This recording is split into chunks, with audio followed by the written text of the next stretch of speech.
역대상 28장 1절에서 10절 말씀으로 온전한 마음과 기쁜 뜻으로 라는 제목으로 하나님의 말씀 전하겠습니다. 다윗은 지금 유언을 하고 있습니다. 어제 그저께 이어서 계속 유언을 진행하고 있는데요. 유언을 쭉 읽으면서 저는 참 다윗이 복된 사람이구나 하는 생각이 들었습니다.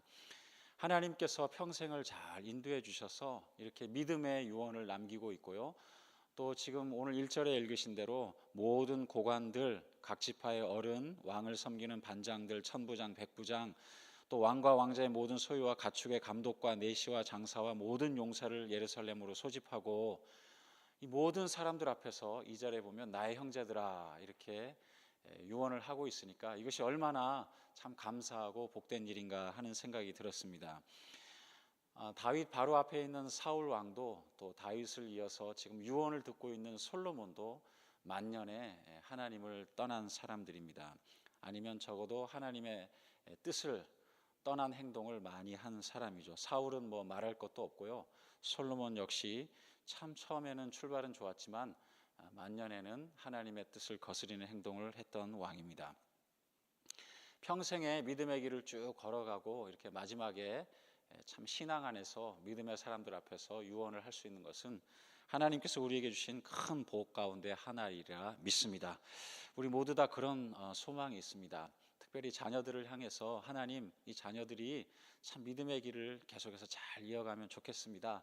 우리 모든 크리스찬 부모들의 정말 가장 최후의 또 가장 우선되는 소원이라면 바로 그것이죠. 하나님 믿음의 길을 잘 걸어가고 다 천국에서 만나게 해주세요. 때로는 아직 부모도 성품이라든가 또 영적으로 성숙하지 못해서 때로는 공부 때문에 또 직업 때문에 여러 가지 그것을 보다 더 우선순위에 두고 기도하는 때가 가끔 있기는 합니다만은 그래도 하나님께서 결국에 제일 마지막에 정말 최우선을 향해서 최우선으로 기도하게 되는 것은 하나님 은혜 가운데 평생을 잘 평안하게 지내며 예수 그리스도를 나의 구주로 고백하는 인생길을 걸어가고 말씀에 의지해서 또 기도하면서 중요한 결정들을 하고 또 위로와 또 평안을 얻는 그런 삶을 살아가는 것이라 믿습니다. 네. 이것을 먼저 확인하고 싶었습니다. 새벽이지만 분명하게 아멘 해주셔서 참 고맙습니다. 그렇죠. 우리 모든 인생의 가장 최후의 소원이라면 그것이죠. 다윗처럼 이렇게 끝까지 믿음의 길을 걸어가는 것입니다. 한 번은 우리 성도님들 가운데 큐티 나눔을 쭉 하는데 우리가 최근에 아가서를 나눈 적이 있었잖아요. 아가서 하면 하나님께서 우리 사람들을 향한 특별히 택하신 자녀들을 향한 아름다운 사랑의 멜로디 참 정말 요즘 그냥 그거 몇 구절 갖다 써도 참 마음의 감동을 그대로 줄 만한 하나님의 연애 편지가 쭉 이어지는데요. 저는 그 아가서 쭉 보다가 참 그런 생각은 정말 처음 했는데 그래서 우리가 큐티를 서로 나눌 필요가 있구나 하는 그런 생각이 들었습니다. 그 중에 성도님 한 분이 그런 말씀을 하세요. 목사님 참 이 아가서가 참 아름다운 남녀 간의 사랑을 노래하고 또 하나님과 또 사람 사이에 택하신 자녀 사이에 하나님의 마음을 미리 알 수 있는 참 놀라운 성경인 거 알지만 이게 솔로몬이 쓴 거잖아요. 그렇죠. 아니 솔로몬이 부인이 와이프가 1000명이나 되는 사람이 한 사람 앞에 그렇게 사랑 노래 한다 그래봐야 그럼 나머지 999명은 어떻게 하냐고. 이해가 되시나요? 그렇다 그런 생각이 바로 들었습니다. 1대1 하나님께서는 아담과 하와를 처음에 맺어주시면서 한 남자와 한 여자, 히브리어는 그 명사 하나만 어디 종이 쪽지에 찢어져 있어도 그것이 단수인지 복수인지 남자인지 여자인지 분명히 알 수 있는 언어거든요. 하나님께서 창세기에 아담과 하와를 향해서 한 남자와 한 여자가 부모를 떠나서 이제 부부 한 가정을 이루도록 그렇게 하셨는데 솔로몬은 1000명이나 와이프가 되는데 무슨 사랑 노래 이렇게 아무리 해봐야 사실 저는 마음에 살짝은 와닿지 않아요. 그런 얘기를 하시는 거예요. 참 그럴 수도 있겠다 그런 생각이 들었습니다. 하지만 다윗은 평생에 걸쳐서 정말 마지막 순간까지 믿음의 길을 잘 걸어갔던 사람입니다. 또 다윗은 오늘 본문에 나와 있는 대로 참 성전 건축에 대한 열망이 있었습니다. 2절에 보면 나의 백성들아 내 말을 들으라. 나는 여호와의 언약궤 곧 우리 하나님의 발판을 봉안할 성전을 건축할 마음이 있어서 건축할 재료를 준비하였으나, 재료까지 다 준비를 하였습니다. 하지만 3절에 보면 하나님께서 허락하지 아니하셨다. 3절에 이렇게 되어 있죠. 하나님이 내게 이르시되 너는 전쟁을 많이 한 사람이라 피를 많이 흘렸으니 내 이름을 위하여 성전을 건축하지 못하리라. 하나님께서 다윗의 이 강한 참 소망, 또 거룩한 소망이고 참 착한 소망이죠. 하지만 하나님께서는 이 소망을 들어주지 않으셨습니다. 왜냐하면 너는 전쟁을 많이 한 사람이라 피를 많이 흘렸으니, 이렇게 하나님께서 말씀을 하십니다.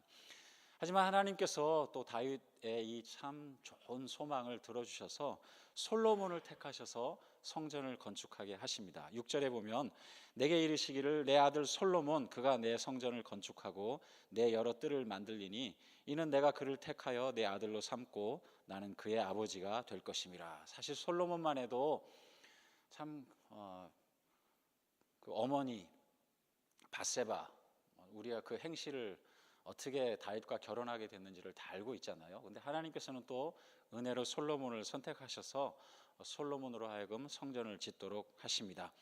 그렇지만 성전보다 더 중요한 것은 다윗이 오늘 정말 핵심적으로 7절부터 이야기한 유언의 핵심의 내용입니다. 우리 7절 다 같이 한번 봉독하시겠습니다. 7절입니다.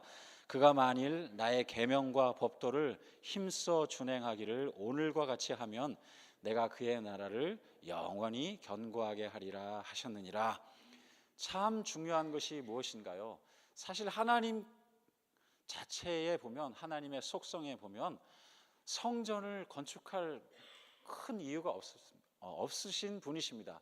왜냐하면 온 우주를 말씀 한마디로 창조하신 분이, 시간과 공간을 초월하신 분이 어느 이 세상에 어느 한 장소를 정하고 또 그 성전을 얼마나 아름답게 지어놓은들, 그것이 그렇게 얼마나 하나님의 영광과 속성에 비교나 되겠어요.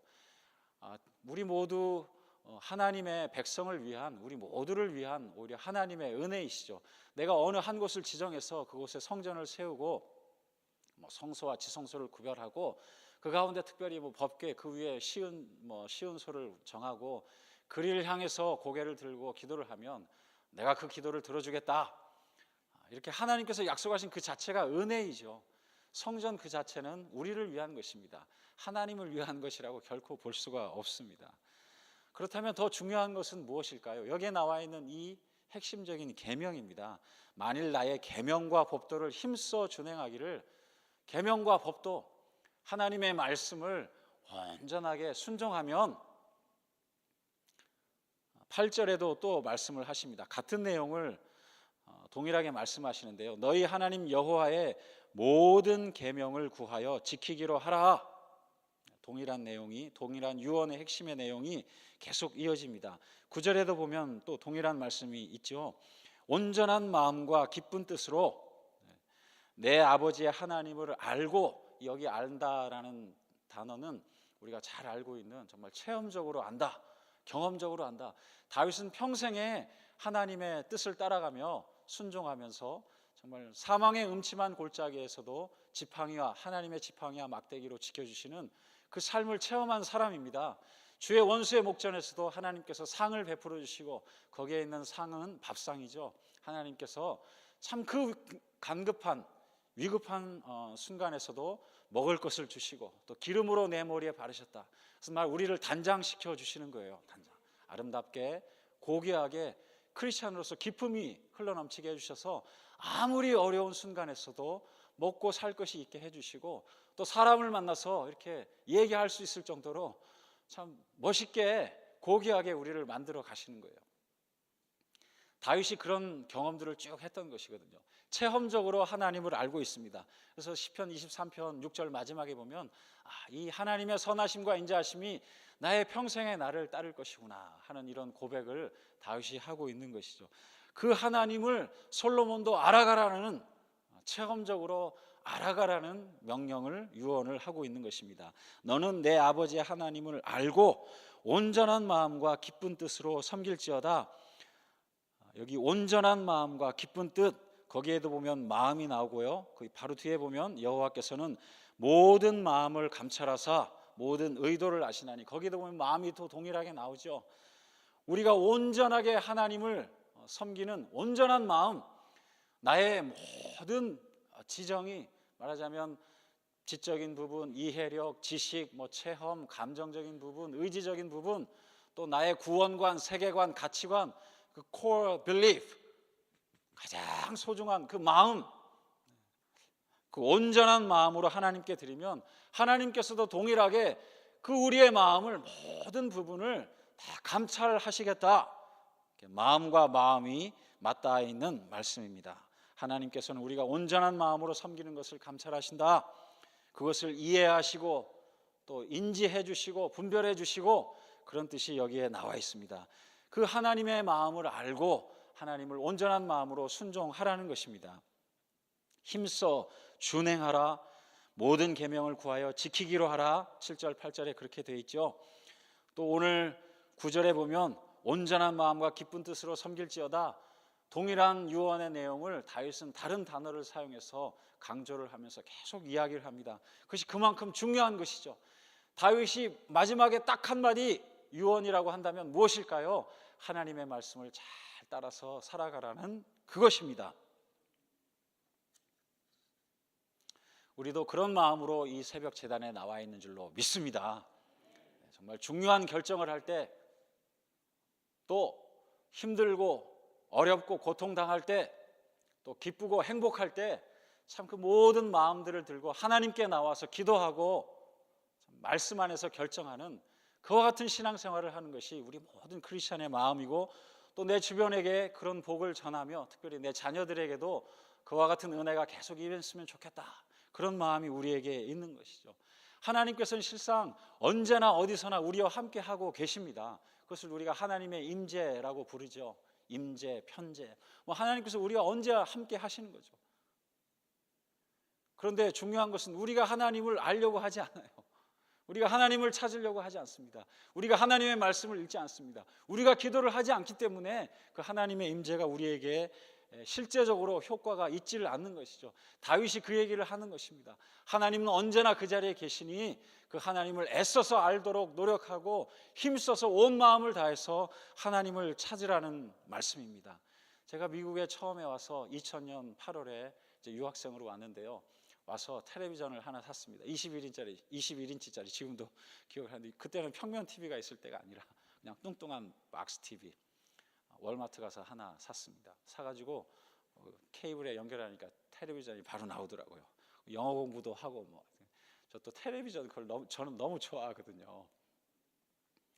거기에 영화도 나오고 드라마도 나오고 스포츠도 나오고 뉴스도 나오고 커머셜 선전도 나오고, 전 텔레비전에 나오는 걸 다 좋아합니다. 영어 공부도 하고 하니까 텔레비전 계속 봤죠. 제가 이렇게 보고 있으니까 아이도 또 제 옆에 와서 보고, 또 아이가 만화 영화 볼 나이가 되니까 저도 또 따라서 만화 영화 보고 하루 종일 텔레비전을 이제 보고 살았습니다. 보니까 안 되겠더라고요. 저는 그 케이블, 소위 케이블이죠. 그냥 꽂으면 나오는, 역시 선진국이라 꽂으면 그냥. 다음에 이사 가면서 그 텔레비전 가지고 꽂으니까 안 나오더라고요. 그래서 물어봤습니다. 왜 안 나오냐 했더니, 그건 돈을 내야 나오는데, 전에 살던 집에서는 그냥 나왔는데, 그랬더니 그건 아마 전 주인이 미리 돈을 내놓고 갔거나. 이참에 그래서 케이블을 끊었습니다. 끊고 나니까 얼마나 참 편하고, 처음엔 좀 어렵더라고요. 틀어도 안 나오니까. 안 나오는데 좀 지나니까 또 훨씬 좋고, 우리 아이들하고 다른 것하고 놀고 얘기도 하고 참 좋았습니다. 그래서 그때 이후로는 이제 텔레비전을 보지를 않는데요. 그래도 아쉬울 때가 있습니다. 저는 축구 이런 걸 좋아해가지고요. 월드컵 같은 거 할 때 4년마다 한 번 하는데, 그래도 좀 보고 싶거든요. 결승전 같은 거 하고 할 때는 보고 싶은데, 이건 너무 유명한 경기니까 결승전은 혹시 공중파로 해주지 않을까, 이런 생각이 들었습니다. 그래서 정말 검색을 해보니까 공중파로 해주더라고요. 그래서 안테나를 이제 성능이 좋은 거를 실외용 안테나를 샀습니다. 이만한 안테나를 사서 실내에서 그걸 연결해가지고 이제 방 안에서 이렇게 왔다 갔다 하면서 딱 잘 나오는 지점이 있어요. 그래서 거기다가 세워놓고 이제 축구를 봤습니다. 이 센터빌 지역은 비행기가 가끔 뜨고 내리고 하니까 비행기 뜨고 내릴 때는 또 잘 안 보이죠. 꼭 중요한 순간에 비행기가 뜨고 내리더라고요. 그러다가 문득 드는 생각이, 이건 참, 이 공중파 전파는 언제든지 오고 있었는데 이제서야 내가 이걸 깨닫고 안테나를 사가지고 맞추니까 이제 내가 보는구나. 축구 결승전 4년마다 이거 한 번씩 계속 해줬었는데 이제야 내가 이걸 보는구나. 하나님의 말씀은 언제나 우리 주변에 들려지고 있었는데 내가 거기다가 신경을 쓰지 않으니까, 안테나를 맞추지 않으니까, 하나님의 말씀을 신경 쓰지 않고 살아가니까, 중요한 결정하는데 내가 혼자 결정하니까 말씀 그냥 읽고 그냥 하지만 내 삶 가운데 적용하지 않고 그냥 내가 혼자 결정하고 혼자 충고하고, 하나님의 말씀은 그냥 말씀대로, 내 삶은 내 삶대로 이렇게 살아가니까, 안테나를 거기다 맞추지 않으니까 그런 생각이 제게 들었습니다. 마태복음 5장 8절에 마음이 청결한 자는 복이 있나니 그들이 하나님을 볼 것이며, 이렇게 이야기를 했는데요, 마음이 청결하지가 않은 거예요. 내가 하고 싶은 게 먼저 있으니까 거기다가 미리 다 거기다가 정해놓고 기도도 하고, 내가 원하는 때 원하는 방법으로 주세요, 이렇게 기도를 해버리니까 하나님의 말씀이 내 삶 가운데 들어올 여지가 없는 거예요. 성경은 읽어도 내 삶에 적용이 되질 않습니다. 다윗은 오늘 그 이야기를 하는 것입니다. 솔로몬아, 또 온 백성 나의 형제들이여, 내가 믿은 그 하나님, 내 평생에 온 마음을 다해서 따라온 그 하나님을 따라 살아가십시오. 이렇게 충고를 하고 있는 것입니다.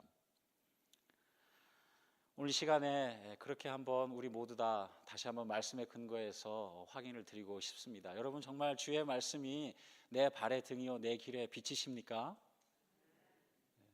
모든 상황에 그러세요? 여기 주의 말씀은 내 발의 등이요 할 때, 이게 벌써 예수님 오시기 몇백 년 전에 지어진 시편인데요, 내 발의 등이요, 그 당시 등불이, 램프가 얼마나 큰 효과가 있었겠어요. 정말 발 앞에 요만큼 보이는 거죠. 그거 보여주시는 것만큼 그거 놓고 기도하는 거죠. 하나님께서 어떤 쪽으로 발걸음을 옮기기 원하실까? 말씀 읽고 기도하고, 목사님께 찾아가서 조언을 구하고, 크리스천 멘토한테 가고, 신앙 서적을 읽고, 방송 설교를 듣고, 최선을 다해서 이것이 하나님의 뜻이겠거니 하고 또 한 걸음 옮기면 또 내 발에 등불이요 했으니까 그 등이 또 따라오잖아요. 그럼 또 새로운 요만큼 보여주시면 또 그거 놓고 기도하고, 말씀 읽고, 또 주변 사람 찾아가서 물어보고, 그렇게 씨름하면서 또 한 걸음 옮기고, 그것이 우리의 인생인 줄로 믿습니다. 이왕이면 주의 말씀은 하나님의 태양이요 하면 너무 알기 쉬울 텐데 왜 주의 말씀은 내 발의 등이요 했을까요?